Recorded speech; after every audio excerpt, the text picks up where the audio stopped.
ছদ্মবেশী ভূত সংরক্ষিত।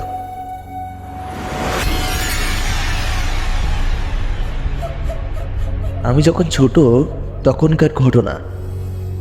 একদিন রাতে আমার আব্বুর সাথে আম্মুর কি যেন নিয়ে ঝগড়া হয় এবং আমার আম্মু কিছুক্ষণ পরে কেঁদে কেঁদে বলে যে আমি তোমার বাড়ি আর থাকবো না, আমি আমার বাবের বাড়ি চলে যাব। এই বলে আম্মু সব কিছু গুছিয়ে নিয়ে ঘর থেকে বেরিয়ে যায়। তখন আনুমানিক রাত 11:45 এরকম।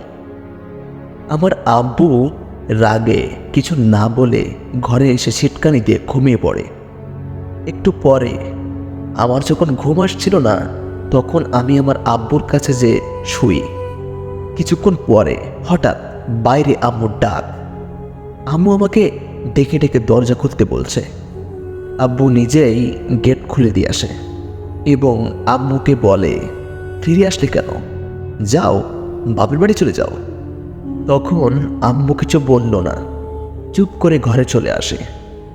এখানে বলে রাখা ভালো যে তখন বিদ্যুৎ ছিল না, ঘরে টিপটিপ করে মোমবাতি জ্বলছে।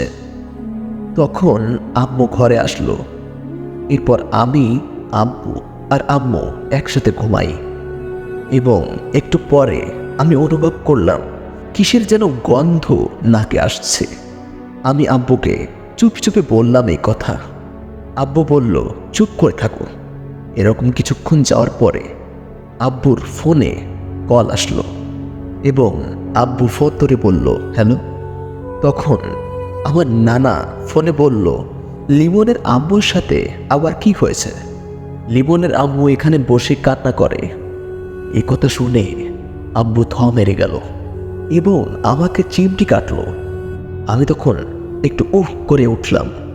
আব্বু বলল, কিরে, বাথরুমে যাবি? এই বলে আমাকে নিয়ে ঘর থেকে বেরিয়ে যায়।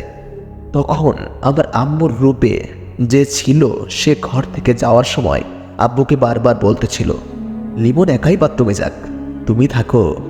তখন আব্বু বলে, না, তুমি থাকো, আমি যাই, নয়তো লিমন ভয় পাবে।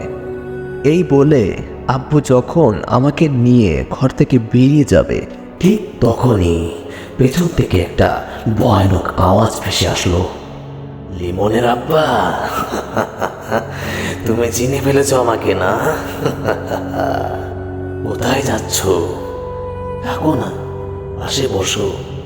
কতদিন মানুষের গন্ধ পাই না, কতদিন মানুষের ছোঁয়া পাই না।